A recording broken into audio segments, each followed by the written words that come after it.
Welcome back to the News at 10. We continue with our review of the different sectors in 2015. Our focus today is on oil and gas. Joining me now on the News at 10 is energy expert Dr. Durant Faribe. You're welcome to the News at 10. Thank you. I'm going to head right on to the local refining capacity, which is still low. The 90-day ultimatum is supposed to have helped with that, isn't it? So why are we still producing? Why are we not producing at full capacity despite this ultimatum, which ends this week? The inability of the refineries to meet the deadline shows the fundamental problem with the refineries. It's good for the minister to give 90 days ultimatum, but it's another issue if it comes to putting in place, the appropriate repairs, turnaround to enable that deadline to be met and the objectives achieved.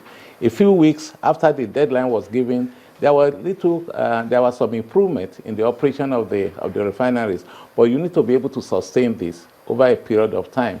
But inability to sustain it, not as a result of sabotage, but as a result of fundamental problems, with the refineries, which shows that you cannot actually have a quick fix to the problem. So now, I believe every day efforts are being made to look at the fundamental issues that will make the refineries to operate on a long-term basis. And that is, do you do rehabilitation? Do you do turnaround maintenance? It does show that the problems with the refineries are not just the issue of turnaround maintenance. There are some fundamental problems that government or NNPC is now currently looking at. And this, the Minister for Petroleum Resources has said so much about this that we are now looking beyond the issue of turnaround maintenance. We are looking at what are the things that we can do over a period of time that will make the refineries to be able to operate on a sustainable basis. Until we're able to get to that, whether we give ultimatum today, tomorrow the ultimatum will not be met. But it's good that efforts are being made. It's good that the fundamental issues are being addressed, and we can see honesty of purpose, because that is very important. Honesty of purpose, and we need to sustain this with tenacity of purpose. And that is what the present administration can be credited, or the minister who is an industry person can be credited to be able to undertake. I want to get your take on subsidy, because while we were on the break, we were talking and we were discussing whether Nigeria really was ready for subsidy, and you said now is the time to actually do it. Yes, I said this because if you look at the issue of subsidy, over time, particularly the labor union used to say that if we remove subsidy, it will create a terrible problem for the masses in terms of the high cost of fuel. Today we are buying a liter of gasoline at 87 naira per liter. Now, the price of crude oil, where it was $100 per barrel, which forms an important element or a major ingredient of the price of fuel, is now down to a little over 30.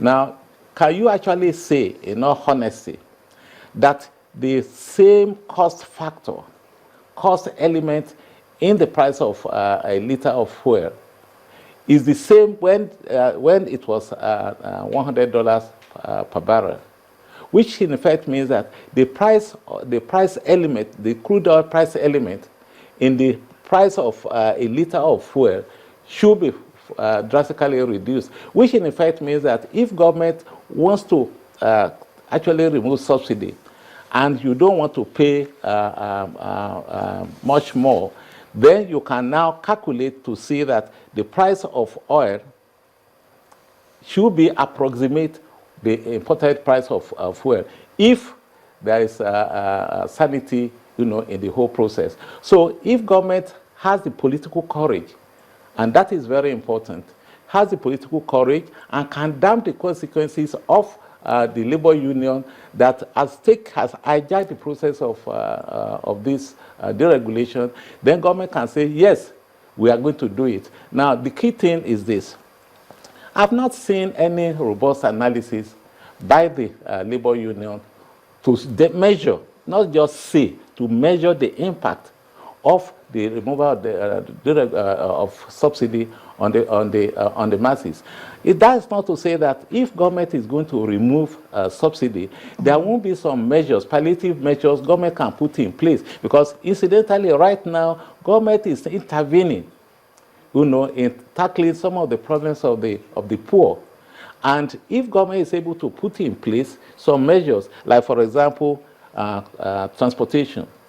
If you are back on mass transportation system, that is where the masses can actually experience some hardship, but not in terms of the cost of fuel for the middle class who are buying fuel, for their cars. Some of them have 2-3 cars, and you cannot be subsidizing, this segment of the society. Dr. Fawibe, thank you so much. An interesting discussion it has been. Thank you for joining us on the News at 10. Thank you. I've been speaking with energy expert Dr. Durant Fawibe on a review of the oil and gas sector in Nigeria in 2015.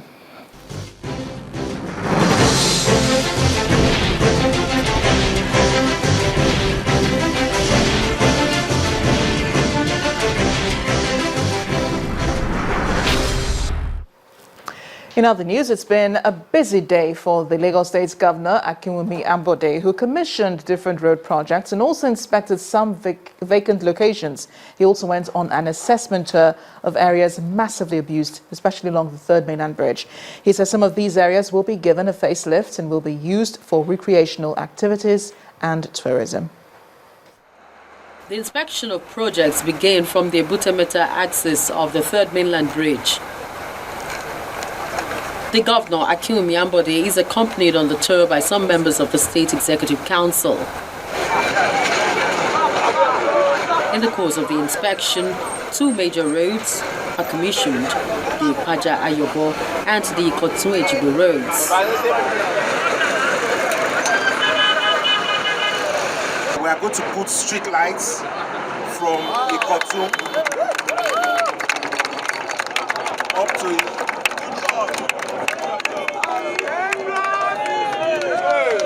We are putting street lights from Ikotun roundabout up to the Lagos Polytechnic point at Isolo. I will deliver that within the next 3 months. The governor promises that the gesture would be extended to neighboring communities. I just want to thank all the residents of this neighborhood that as much as we have kept our promise, they should also maintain the good use of this road and also cooperate with us as we extend development to this neighborhood. I just want to also assure the people of Alimosho axis that this government is rightly behind you and will do everything possible to make sure that we turn Alimosho to Victoria Island. From Ikotun, the governor visits ongoing construction work on the popular Brown Streets in Oshodi.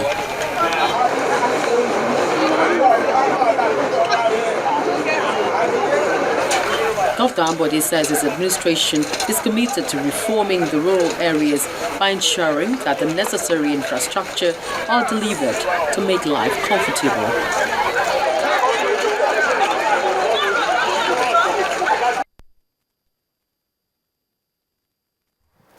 It's time now for business news. Here's Adeshawa Josh. You first. First Bank. Good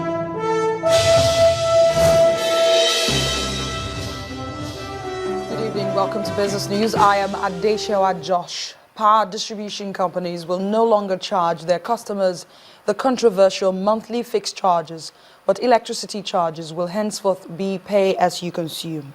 The Nigerian Electricity Regulatory Commission at the weekend approved the removal of fixed charges for all classes of electricity consumers as part of a new electricity tariff regime. According to the chairman of NERC, Dr. Sam Amadi, the objective is to enable prudent consumers save money on electricity bills as they can now control their consumption. The Commission has also asked all distribution companies to ensure customers have meters. Nigeria is one of the few frontier markets in sub-Saharan Africa that is yet to fully adjust its macroeconomic policies and actions to reflect the ongoing turmoil in the world's crude oil market.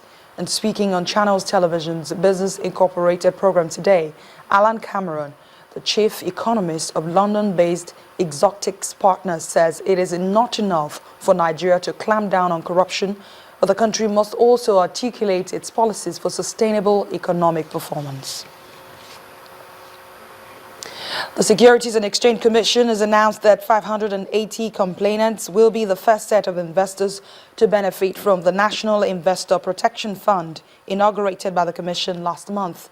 A statement released by the SEC explains that this follows a rigorous verification of investors' claims against Mega Asset Managers Limited by the Verification Committee.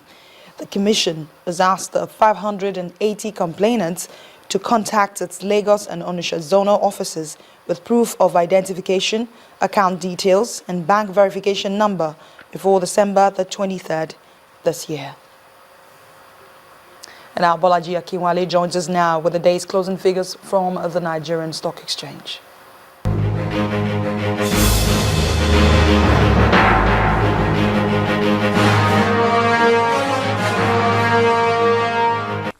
Hello and welcome to the Stock Market Report.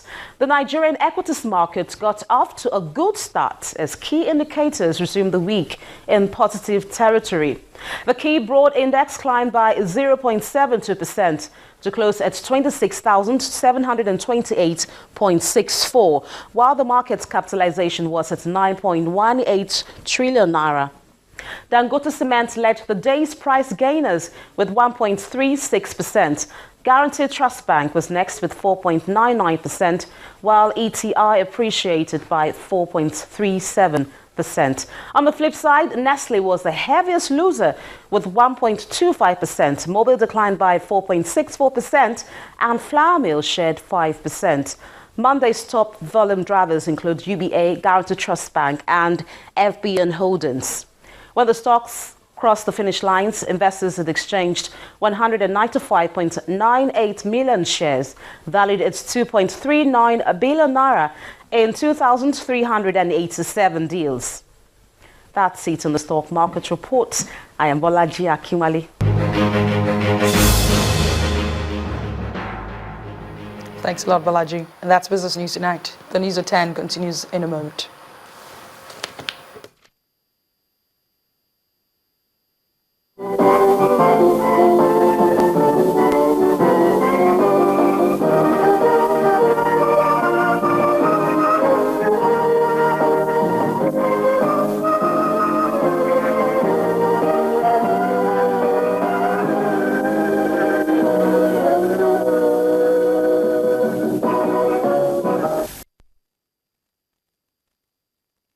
You first. First Bank. The Niger Delta Development Commission now has a new acting managing director. She is Mrs. Ibim Seminatari, a former Commissioner of Information and Communications in the administration of former River State Governor Rotimi Amechi. Mrs. Seminatari, a journalist, was also active in the campaign of the All Progressives Congress in the Communications Directorate of the Buhari Presidential Campaign Organization. Still ahead on the News at 10, FIFA President Sepp Blatter and UEFA boss Michel Platini receive 8-year ban for ethics violations. Details in sports news. Please join us again.